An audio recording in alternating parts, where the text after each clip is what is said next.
Norman Powell and John Wall have gone from playoff rivals in Toronto and Washington to primary supporting cast members around Kawhi Leonard and Paul George in LA. After Kawhi's ACL tear and in the midst of his rehab, the Clippers significantly upgraded their roster by trading for Norman Powell and Robert Covington and signing 2017 All-NBA player John Wall. In just 25 minutes of action against Denver, UCLA product and NBA champion Norman Powell scored 34 points. A game before that, 2010's #1 overall pick John Wall resembled the vintage version of himself, posting 20 points in 20 minutes.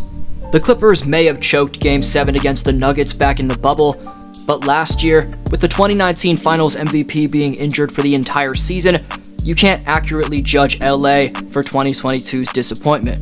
The Claw, the fun guy, the cyborg, whatever you want to call him, Kawhi Leonard is the prototype #1 option for a team to have. Meanwhile, next to Russell Westbrook and Derrick Rose, John Wall is one of the most athletic point guards not only of this era, but of all time. With how he's crossing up defenders, stopping on a dime, and pulling up for middies like the mid-2010s version of himself, the Kentucky alumni looks 100%. The LA Clippers have become extremely well-rounded in the post-Chris Paul, Blake Griffin era, but question is, will 2023 be the year for the Clippers to finally break their infamous franchise curse? I'll answer that question coming up.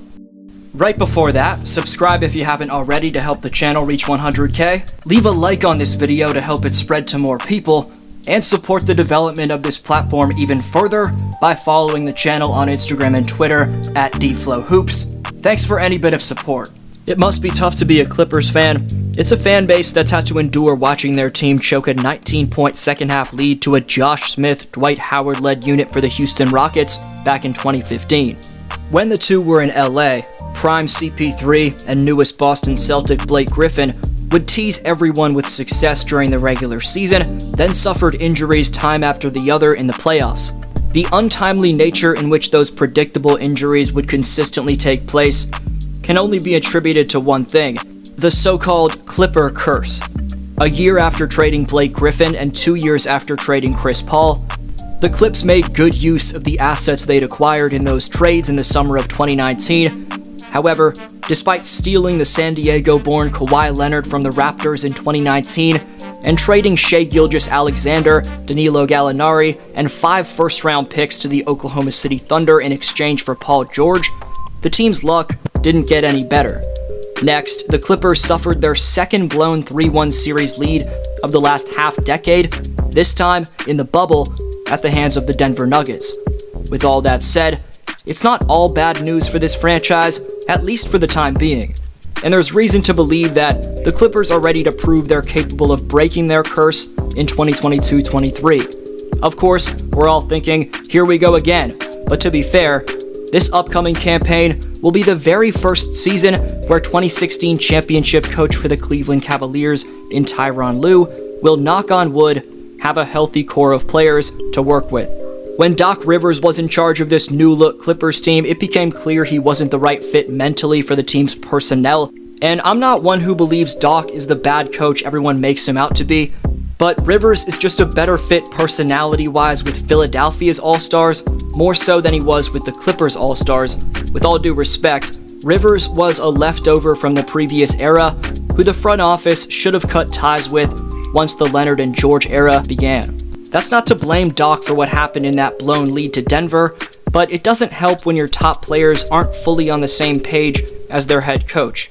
There were 2 primary factors to blame for that series loss to the Mile High. A, Paul George not fully embracing his role as the #2 option, and B, the Clippers not having nearly enough help around Kawhi and Paul George. Good news is, those factors aren't going to be present for this current Clipper team. You're going to find out why in a minute. But first, let's address what went so wrong in this team's one and only playoff run when fully healthy.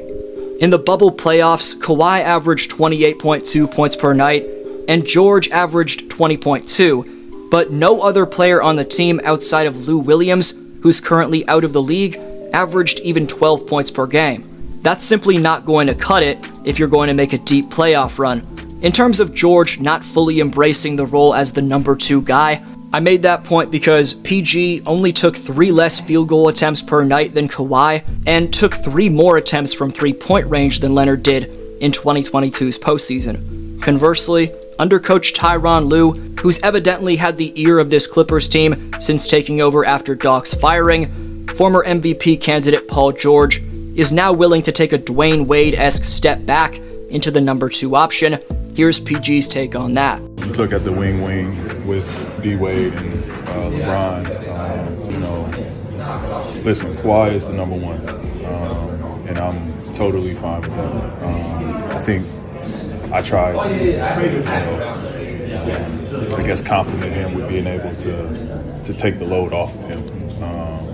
Everybody say, Kawhi, you are 1A1, 1A, 1B. I'll publicly say, I'm the 2. Kawhi's the 1, I'm the 2. So that part we nipped in the bud. Like, there's no ego when it comes to that. But with that being said, I believe in my talent and what I can do, and I believe on any night, of what I'm capable of. But I feel my job is to make everybody better. That's what I try to do when I'm on the floor, is make the game easy for everybody, whether it's creating or just being aggressive, period, and making reads off that. And so I think, we'll go a long ways, if everybody just know their role and know what we bring to the table. Then, everything else is easy. We just roll the ball out and we get after it. In addition to that much-needed acceptance of his role from Paul George, the Clippers have shored up their depth issue, which was probably their biggest deterrent from the bubble. First, LA stole Norman Powell from the Portland Trailblazers by only giving up Eric Bledsoe, Justice Winslow, Keon Johnson, and the 2025 second-round pick. Norm was a nice two-way secret weapon for Toronto in their championship run, as he played in 23 of 24 playoff games for the 2019 Raptors. Powell is one of the best slashers in the NBA, with a precise understanding of how to use angles. On top of that, Norm's handle, sneaky strength, and off-ball acumen make him tough to stay in front of. Powell's had those abilities since college, but it's amazing how much his three-point shot, and most recently his in-between game, have upgraded over the years. For example, in the playoffs as a rookie, Norm was a 27% three-point shooter, but by his final postseason in Toronto, he was an elite 43% shooter from distance. Norm only played 5 games for the Clippers after being traded there last season, but was insanely effective in them, putting up 21.4 points on nearly 55% shooting from three-point range.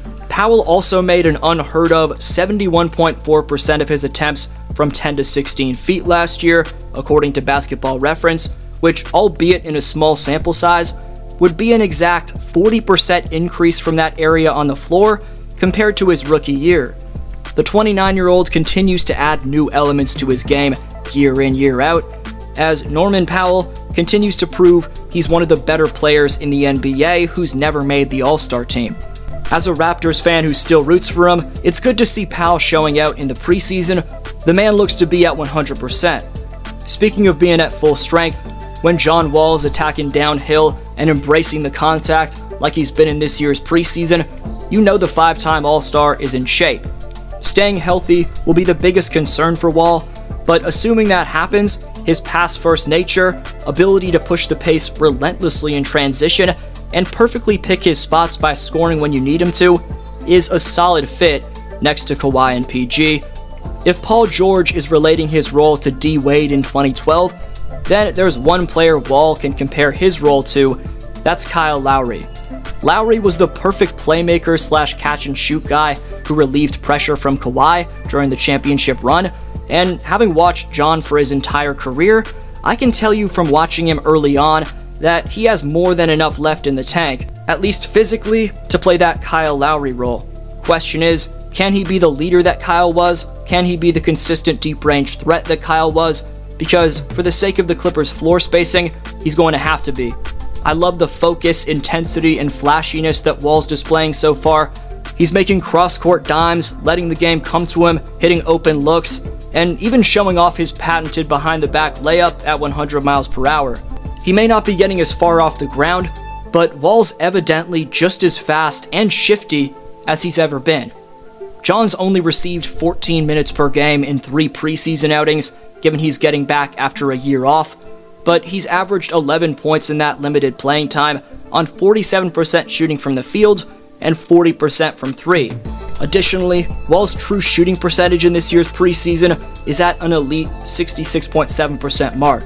But in your opinion, does Wall's preseason prove he's back to full form? 2 commenter shoutouts next video. Thanks for watching.